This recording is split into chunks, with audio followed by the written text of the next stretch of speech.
வணக்கம். நான் உங்கள் கல்லிடை முருகதத்தா. இன்றைக்கி ஒரு முக்கியமான விஷயத்தை பற்றி பேசுவோம். சும்மா ஜாலியாக பேசுவோமே. இவங்களெல்லாம் நம்ம ஜாலியாக தான் பேசணும், காரியமெல்லாம் பேசக்கூடாது. ஏன்னா இவங்க நம்ம காரியமாகவோ நம்ம வாழ்க்கைக்கு முன்னுதாரணமாகவோ தலைவர்களை பற்றி பேசவும் முடியாது. அப்படிப்பட்ட தலைவர்கள் நாட்டில் இல்லவும் இல்லை. இருந்த தலைவர்கள் தான் செத்து போயிட்டாங்களே. இப்போ இருக்க தலைவர்கள் பூரா காமெடி பீஸ் தான். கடந்த தேர்தலில் திமுக ஓட்டு கேட்டு வரும்போது என்ன சொன்னாங்க? நாங்கள் வந்தால் கொடைநாடு கொலை வழக்கை துரிதமாக முடிஞ்சு குற்றவாளி கூண்டில் எடப்பாடியை ஏற்றுவோம் அப்படின்னு சொன்னாங்க. 10 மணிகளையும் தக்கமணி, வேலுமணி, வீரமணி, செல்வமணி, இப்படி 10 மணிகளையும் நாங்கள் கூண்டில் ஏற்றி தண்டனை வாங்கி கொடுப்போம் ஊழல் குற்றச்சாட்டில் அப்படின்னு சொன்னாங்க. இன்னைய வரைக்கும் ஒரு வழக்கும் இல்லை, ஒரு விசாரணையும் இல்லை. கொடைநாட்டில் எதுக்கு செத்தான்? பொம்மை களவாங்கிறதுக்கு போயா செத்தான்? அது நினச்சி பார்த்தாலே மிகப்பெரிய கேவலமான ஒரு செயல் தான். குற்றவாளி யாராக இருந்தாலும் நீங்கள் நடவடிக்கை எடுக்கலாம். இவரை தான் நடவடிக்கை எடுக்கணும், அவரை தான் நடவடிக்கை எடுக்கணும்னு இல்லை. குற்றவாளி யாராக இருந்தாலும் நடவடிக்கை நீங்கள் எடுக்கலாம். நீங்கள் அப்படின்னு இவர் தான் குற்றவாளின்னு சொல்லி தானே மக்கள்கிட்ட ஓட்டு கேட்டு வந்தியோ. இன்னைய வரைக்கும் எந்த ஒரு நடவடிக்கையும் எடுக்கலை. அப்போ நீங்கள் சொன்ன குற்றச்சாட்டு பொய்ன்னு ஆகிப்போச்சா? அப்போ அதிமுக ஆட்சியில் அவங்க எந்த ஊழலும் செய்யலைங்கிறது நிரூபணம் ஆகிப்போச்சா? நீங்கள் குற்றம் இவங்களை கைது பண்ணுவேன்னு சொல்லித்தானே நீங்கள் ஓட்டு கேட்டு ஆட்சிக்கு வந்தீங்க. அப்போ கைது பண்ணலைன்னா அவங்க குற்றவாளி இல்லைன்னு தானே அர்த்தம். கொடைநாட்டில் எந்த கொலையும் நடக்கலைன்னு தானே அர்த்தம். நீங்கள் அப்படி தானே செய்தீங்க. அப்போ என்ன செய்ய முடியும்? அப்போ மக்களை கிறுக்கனாக்குற வேலையை பூரா நீங்கள் செய்தீங்க. காலையில் ஒரு பேச்சு பேசுகிறீங்க, மதியம் ஒரு பேச்சு பேசுகிறீங்க, ராத்திரி என்ன பேச்சோ பேசுகிறீங்க. அது பேசுகிற உங்களுக்கும் புரியலை, கேட்குற மக்களுக்கும் புரியலை. ஏன்னா மக்களும் 6 மணிக்கு மேலே ரொம்ப தெளிவாகிருதான். என்ன செய்ய முடியும்? மயக்கத்துக்கு போயிருதான். நீங்களும் மயக்கத்தில் பேசுகிறீங்க. மயக்கத்துக்கு மயக்கம் சரியாக போச்சு. அப்படி தானே? இப்போ இந்த தேர்தலில் புனிதமான மனிதராக ஆகிட்டார். இனி அவரை கொடைநாடு வழக்கில் கைது பண்ணுவோம், குற்றவாளி கூண்டில் ஏற்றுவோம்னு சொல்ல முடியாது. அதிமுக அமைச்சர்கள் ஊழல் செஞ்சாங்க, அவங்கள நாங்கள் தண்டனை வாங்கி கொடுப்போம்னு சொல்லி நீங்கள் ஓட்டு கேட்க முடியாது. முழுக்க உங்கள் வளர்ச்சி திட்டங்களை சொல்லித்தான் ஓட்டு கேட்கணும்.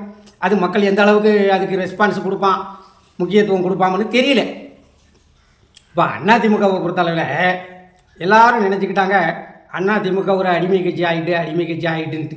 அது இல்லை. அது இந்த மீடியாக்கள் பூரா பரப்பி விடுற ஒரு பொய் பரப்புரை தான் அது. ஏன்னா இவங்க பூராமே அப்படியே இந்த நம்ம தமிழ்நாட்டு ஊடகங்கள் இருக்க இந்த கேவலமான வேலைகளெல்லாம் பார்த்து அவங்களுக்கு அது கை வந்த கலையாக ஆகி போச்சு. அவங்க மக்களுக்கு சிந்தனையை தூண்டுகிற, மக்களுக்கு விழிப்புணர்வை ஏற்படுத்துகிற எந்த செய்தியையும் வெளியிட மாட்டான். மக்கள் குழம்பணும், மக்கள் குழம்பிக்கிட்டே இருக்கணும், தெளிவடைஞ்சிடக்கூடாது. அப்படிப்பட்ட செய்திகளாக தான் இந்த ஊடகங்கள், பத்திரிகை, என்ன நீதி 4வது தூணு, 7வது தூணு, 8வது தூணும்பாங்க பத்திரிகையை. ஆனால் அது பூரா கேவலமான நிறுவனமாக ஆகி போச்சு இப்போ, கார்ப்பரேட். அதனால் ஊடகங்கள் பூராமே ஒருதலை பட்சமாக செய்தி வெளியிடுறது, பணம் வாங்கிக்கிட்டு செய்தி போடுறது, இப்படி மாமா வேலைகள் பார்க்காங்க. மாமா வேலை தான் பார்க்காங்க. ஆணித்தரமாக குற்றச்சாட்டுவேன். எவனுக்கு நம்ம பயப்பட வேண்டாம். கல்லிடை தாத்தா ரூட்டே தனி, என் வழி தனி வழிங்கிற மாதிரி தான். அதே மாதிரி எடப்பாடியும் அவர் தன்னை இன்னொரு ஜெயலலிதாவாக வடிவமைச்சுக்கிடுறதுக்கு தான் அவர் முயற்சி பண்ணுறார். அங்கே 117க்கு 117 நீ பாதி நான் பாதின்னு தான் அமித்ஷா கண்டிஷன் போட்டுட்டார். எடப்பாடி அதோட ஓஞ்சுது. இவங்க கதை கட்டுதாங்க. அப்புறம் 90 சீட்டு கேட்காங்க. அதோட கூட்டணி மந்திரி சபை தான் கொஞ்ச நாளைக்கு வச்சுட்டு அப்புறம் நிதிஷ்குமாரை கலட்டி விட்ட மாதிரி பீகாரில் எடப்பாடியை கலட்டி விட்டுட்டு வேற ஒரு ஆளை வைப்பாங்க. ஆளாளுக்கு இஷ்டத்துக்கு கதையும் கற்பனையும் அளந்து விடுதானுவோம். மக்களுக்கு ஒரு தெளிவான சிந்தனை கிடையாது. தெளிவான சிந்தனை இருந்தால் தான் என்றைக்கே நல்லா இருந்திருக்குமே. வேடிக்கை பார்க்குறதுக்கு போய் என் கூட்ட நெரிசலில் 40 பேர் மூச்சு முட்டி சாவுதான். தெளிவான சிந்தனை மக்களுக்கு இல்லாமல் தானே மக்கள் இன்னும் திருந்தலை. வேடிக்கை பார்க்குற கூட்டம்னு ஒரு கூட்டம், பெருங்கூட்டம் வேடிக்கை பார்க்குறதுக்குன்னே ஊருக்குள்ளே இருக்குது. அப்புறம் இந்த மாதிரி அரசியல்வாதியெல்லாம் கதை கற்பனைகள் கட்டுக்கதைகளை பேசிக்கிட்டு தான் தெரியுவான். நம்மளை ஏமாற்றுவான், பொய்யான வாக்குறுதிகள் கொடுப்பான், இலவச திட்டங்களை வாரி இறைப்பான். சரி, நம்ம எடப்பாடி மேட்டருக்கு வந்துடுவோம். எடப்பாடி அப்புறம் 60 சீட்டுனாங்க. அப்புறம் எங்களுக்கு சீட்டு தந்துருங்க, நாங்கள் பகிர்ந்து கொடுத்துக்கிடுவோம் அப்படின்னு பிஜேபி அமித்ஷா எடப்பாடியை டெல்லிக்கு கூப்பிட்டு மிரட்டுதாரு, உருவுதாருன்னாங்க. ஒன்றுமே இல்லை. 27 சீட்டில் சோழியை முடித்து கணக்கை முடித்து அனுப்பிட்டார். கூட்டணி கட்சி வேட்பாளராக அறிவிச்சிட்டாரு, தன் கட்சிக்கு வேட்பாளரை அறிவிச்சிட்டாரு.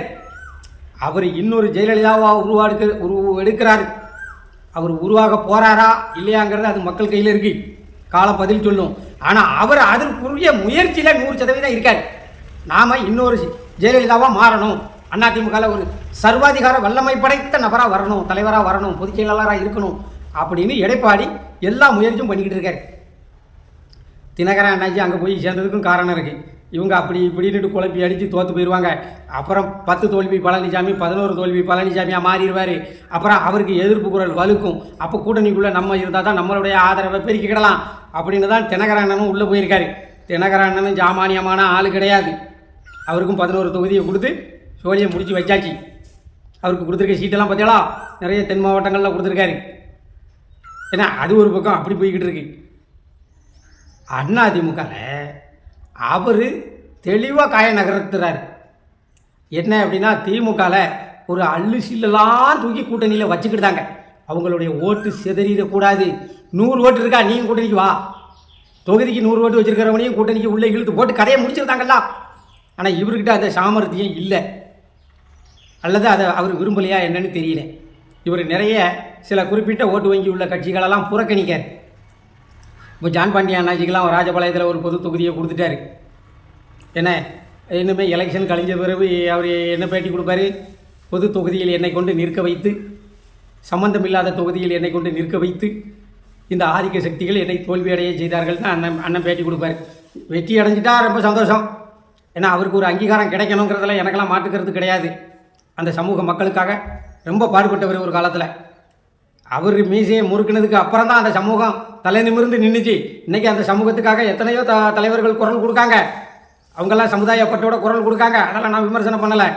ஆனால் அன்னைக்கு வேத தேவர் மகன் படத்தில் சிவாஜி கணேசன் சொன்ன மாதிரி வேத நான் போட்டது அப்படின்ற மாதிரி அந்த விதை அது ஜான் பண்ணி 1978 நான் பார்த்துக்கிட்டு இருக்கேன். அவர் போட்ட விதை இன்னைக்கு ஆழம் விருச்சமாக வளர்ந்து நிற்கி. அந்த ஆழம் விருச்சத்துக்கு அடியில் எல்லாரும் போய் இழப்பாருதாங்க. அதில் நிறைய தலைவர்கள்லாம் உருவாகுதாங்க. வாழ்த்துக்கள்.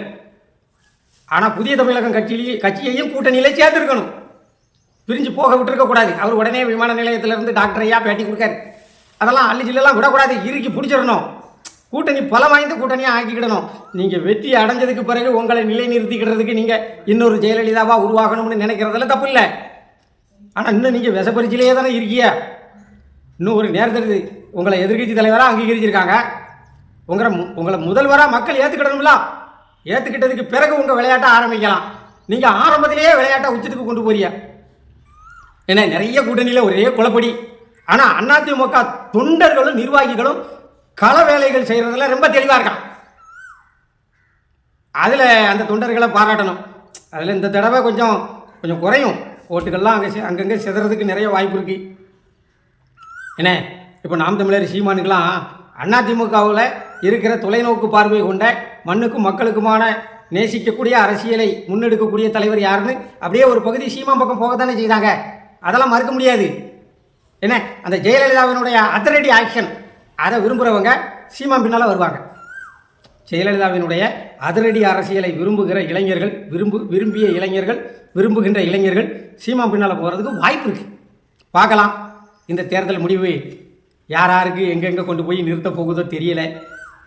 என்ன இது மே மாதம் தேர்தல் ரிசல்ட்டு முடிவுகள் வந்த பிறகு தான் எந்தெந்த அரசியல் கட்சி இப்போ என்னென்ன பேசுனாங்க அப்படிங்கிறதுக்கெல்லாம் நம்ம அப்போ தொடர்ந்து வீடியோ போடுவோம். அதை அந்தந்த நேரத்தில் அந்த வீடியோவை போட்டால் தானே ஒரு லைவும் வியூவர்ஸும் அதிகமாக போகும். என்ன ஏதோ தாத்தா உங்கள்கிட்ட மனம் விட்டு பேசணும்னு பேசினேன். சரி, வாழ்க வளமுடன். அனைத்து கட்சிகளும் தேர்தல் பணி சிறப்பாக ஆற்றி மக்கள்கிட்ட வாக்கு கேட்டு போங்க. எல்லாரும் வெற்றி பெற வாழ்த்துக்கள்.